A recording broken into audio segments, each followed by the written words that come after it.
और अब उस वीर सपूत की कहानी जो कि सरहद की सुरक्षा करते हुए आज से 38 साल पहले बर्फीले तूफान की चपेट में आ गया था। अब 38 साल बाद भारतीय सेना की पेट्रोलिंग टीम को अमर बलिदानी लांसनायक चंद्रशेखर हरबोला के कुछ सामान मिले हैं, जिनसे उनकी पहचान हो सकी है। 29 मई 1984 को चंद्रशेखर बर्फीले तूफान में फंस गए थे। वो तो टूट ही गई थी। 8-10 साल तक तो लगता था शायद आ जाएंगे, उसके बाद से फिर कोई वो नहीं। अब तो 38 साल हो चुके। 64 साल की हो चुकी शांति देवी ने 38 साल से अपने पति की शहादत को संजो कर रखा था।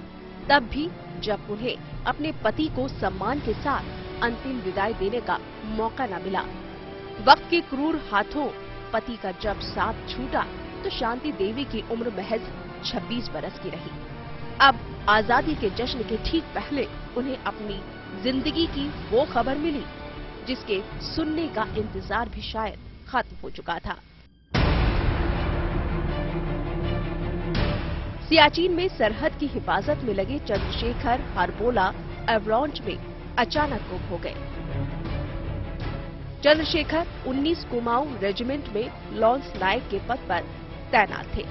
पहले उनकी पोस्टिंग हल्द्वानी में रही, फिर सियाचिन के लिए तबादला हो गया, जहां 29 मई 1984 को ड्यूटी के दौरान बर्फीले तूफान की चपेट में आ गए। इस दौरान चंद्रशेखर के साथ 18 लोग और भी थे। इनमें से 14 लोगों को सेना ने तलाश लिया, 5 लोगों का फिर भी कोई पता नहीं चल सका। चंद्रशेखर इन्हीं 5 लोगों में से एक रहे पूरे 8 बरस तक, लेकिन न चंद्रशेखर लौटे न ही उनसे जुड़ी कोई खबर। परिवार तो परिवार, सेना भी मान चुकी थी कि चंद्रशेखर अब शायद ही लौट पाए। लिहाजा परिवार ने पहाड़ी रीति रिवाज से उनका अंतिम संस्कार कर दिया। फोन आया था, एक कोड से आया था, फिर मुझे यूनिट से आया था 19 को मार्च। 8-10 साल तक तो लगता था शायद आ जाएंगे, उसके बाद से फिर कोई वो नहीं। अब तो 38 साल हो चुके। पर जैसा कि सच है और तुलसीदास ने भी कहा है, लाभ हानि जीवन मरण यश अपयश विधि हार। 38 साल बाद उसी सियाचिन में जब सेना अपने गुमशुदा जवानों की तलाश में गश्त पर निकली तो आखिरकार एक बंकर से चंद्रशेखर हरबोला का शव मिला, जिनकी पहचान बैच नंबर से हुई और परिवार को सूचना दी गई। जो बच्चियां तब छोटी थी, लेकिन अब बेटियों की शादी हो चुकी है। बड़ी बेटी को भी पिता की कोई खास याद नहीं। छोटी वाली बहन 1.5 साल की थी।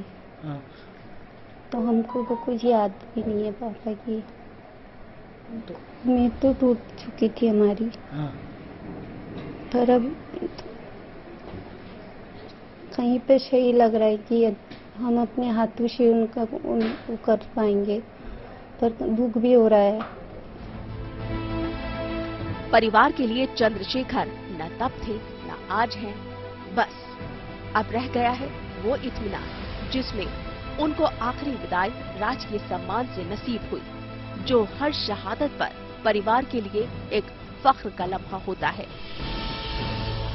आज जब ये पता चला तो फिर वहीं हम लोगों को जो है बॉडी मिलने की जब सूचना मिली तो हम लोग उसमें एक प्रकार से संतोष बहुत है हम लोगों के अंदर कि हमें जो है फौज में इतना अनुशासन है जिसकी वजह से हम लोगों को ये बॉडी उनकी प्राप्त हो रही है, तो हम लोग इससे काफी संतुष्ट हैं।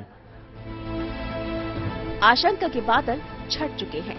भले ही गम ने दोबारा परिवार को घेर लिया हो, लेकिन अब परिवार को गर्व है देश की हिफाजत के लिए लॉन्स नायक चंद्रशेखर के सर्वोच्च बलिदान पर। हल्द्वानी से राहुल सिंह दरमवाल के साथ bureau report, good news today.